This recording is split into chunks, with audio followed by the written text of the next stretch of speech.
Hi guys, welcome to the Know You More Facebook Live. I'm Emily and this week we're talking about no plan. Before I begin, I just want to say happy birthday to Chirag, one of the founders. It's his birthday today, so I hope you're having an awesome day. This week we're talking about no plan, and on Friday I had quite a cool experience where I met Marcus Waring. For those of you who don't know who that is, he's a Michelin starred chef and he's on the MasterChef Professionals as well as one of the judges. And he's kind of a bit of an idol of mine. I love cooking, I love food, and it was really exciting to meet him. And it got me thinking about no plan because, you know, he started cooking when he was 15 years old and he was determined to get to where he wanted to be. And he's now, you know, got multiple Michelin stars, multiple restaurants, he's a celebrity in his own right. And yeah, I was kind of thinking about what planning kind of does to our dreams. You know, it was a dream of his to get there, and he had a very clear pathway. He knew what he wanted and he went for it. But having this kind of dream that's outside of ourselves, sometimes it doesn't feel very real. And planning and obviously taking action is the step between those two. If you've got a plan, you can find your way towards your dreams. So for me, I love planning anyway because I'm a bit of a geek, but it's really exciting, I think, to talk about no plan today, and about no plan as in KNOW, not none, and to get you guys a couple of tools to help you along the way with getting to where you want to be. So we're going to start off with our 5 steps as usual, and ask questions if you need to. Let us know if you've got any questions and I'll answer stuff on here if it comes up, or we can answer it afterwards as well if you write in. So the first step on your planning is to get clear. So it may sound a little bit obvious, get clear on your goal, but planning is all about clarity. You can't go very far if you don't really know where you want to go, and it's very hard to kind of come up with the steps and actions that you need to take to get there too, if it's actually a bit unclear and a bit hazy. So start with the end in mind. Get really specific about what your goal actually is that you want to get to and the thing that you want to achieve. You know, as an example, let's say you were thinking, oh, I want to do more exercise, that's your goal. It's not necessarily that specific. If you thought instead you wanted to train to run a marathon, that's quite a specific thing that you're aiming for, and it's easier to kind of make action steps and plan for something if what you want to do is pretty clear. So that's number 1, get clear. And once you've got that crystal clear idea of what you want to do, then ask the question, and this one might seem a bit weird, but are you actually excited about the goal? Now, hopefully, if you're kind of planning to do something, it's quite a good question to ask yourself. Save your energy if you're not excited about what you're going to do. And if you're not excited, why aren't you excited? Why don't you want it? Is it that it feels too big and too overwhelming? Is it that it's not actually your goal? Sorry guys, I've got a bit of a problem with the Wi-Fi signal. Anyway, I think we're back on again. I was just talking about, are you excited about what you want to achieve? So yeah, if you're not excited, why are you not excited? Is it that the goal is too big and it feels too overwhelming and too daunting, too scary? Is it that it's not your goal? Is it that somebody else has told you you should do it, or someone else thinks it's a good idea for you to do this thing? Or is it just that it's not quite the right goal? Maybe it's you just need to tweak it a little bit and think about it slightly differently, because you do want to be excited, because if you're not going to be very motivated and you're going to lose your way really quickly. So make sure that you do actually feel excited about what you want to achieve. Maybe it's an obvious thing, but it's a good thing to think about. So number 3 is an amazing piece of artwork from me, but when do you want to achieve it by?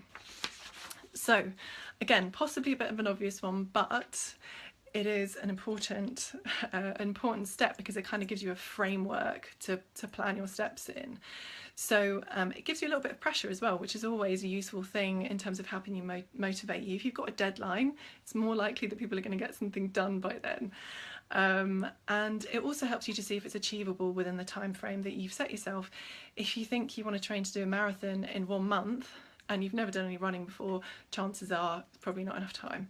So it kind of helps to give you a bit of a sort of sense check as well on whether it's an achievable goal or whether it's realistic as well. And one thing to note in terms of timing as well is if you've got a really long-term thing you're aiming for, so say you want to do something in a year's time, it's quite useful to planning into chunks of 3 months, because if it's over 3 months that you're trying to plan for, there's kind of a bit too much uncertainty in terms of timing. Things can change quite a lot over 3 months' time. We've got weak connection again, so if we go out, I bear with me and we'll hopefully come back. Sorry, okay, I think we're back. Sorry about this, guys. Hopefully it's not going to mess up the video too much. So yeah, planning your chunks into 90-day slots is actually quite useful, because things are less changeable in that time and it feels more tangible and a bit more real, something that's going to happen within the next 3 months.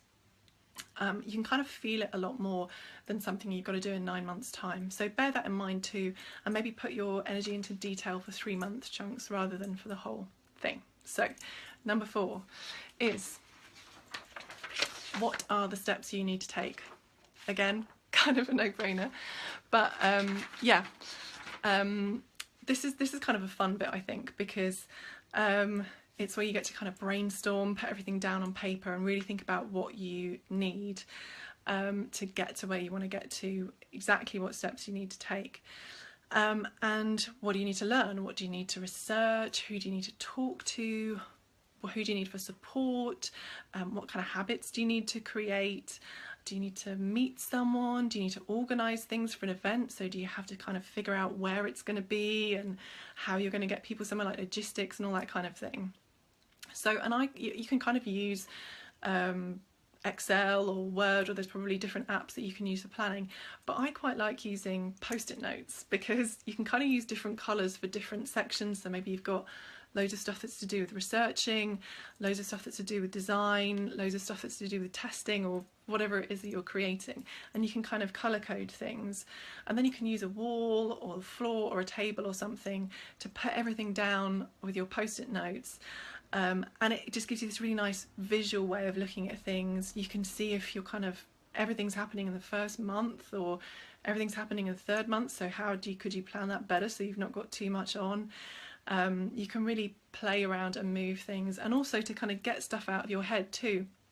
Some of us work in a really linear fashion and we can think about the exact steps we have to take really sequentially, but for a lot of people, actually when you're sort of starting to get into the detail of something, you need to expand out a little bit, and writing down things and then putting them in place can help to kind of jog your memory or your thinking to kind of go, oh, actually I need to do this by this point in order to get there. So have a bit of a play with it, get out some coloured pens, enjoy it if you like that sort of thing. And then, so step number 5 is your mindset. So this is kind of where you're thinking about obstacles that might get in your way. Some things are going to happen that you just have no control over, you weren't expecting, you're just, you have to deal with them in the best way that you can. But chances are there are either some external things, like maybe events that are happening in your life, or events that are happening in your life, or something else that are happening within the time of your planning that you can put in there, so that time's going to be more tricky. Or it could be internal obstacles that are in your way, and that might be things that you've hit up against before when you've tried to plan for something similar or something different to mindset, things that kind of come in and stop you. As an example, with we were talking about this sort of training to run a marathon thing before, if you may know that when you've tried to do something big like that before, maybe a month in, you really start struggling with your motivation, or you really start thinking, this is really hard, I'm not sure I want to do it. So having things in place there so that you know what to do when you're having a couple of wobbles or things aren't going quite so well along the way are really helpful. What do you actually need to make this thing really happen and really come alive so that you can absolutely do it? And reconnecting with the reasons why you want to do it in the first place are really useful too, because that purpose and that direction is very, very useful to help you keep going. So those are our 5 top tips. So we've got get crystal clear on exactly what it is that you want, be really specific about it. Then number 2 is are you actually excited about it? Do you really want this thing? Is it really important to you? If not, scrap it and try something different, because it might not be the right thing for you, and that's okay. Number 3, when do you want to get it done by? Give yourself that time frame and that deadline, unless someone else is imposing it on you, or the marathon is happening at a specific time, if that's what you're doing. I don't know why I'm obsessed with marathons today. Number 4 is, what steps do you need to take? So really brainstorm, get really clear and detailed on what you need to do. Having little steps to take along the way makes things much more achievable. If it's this huge thing that's kind of really far away from you, if you can't see the steps on the way, it's harder to know to get that you can get there. But if you just little frequent steps, you get a really long way.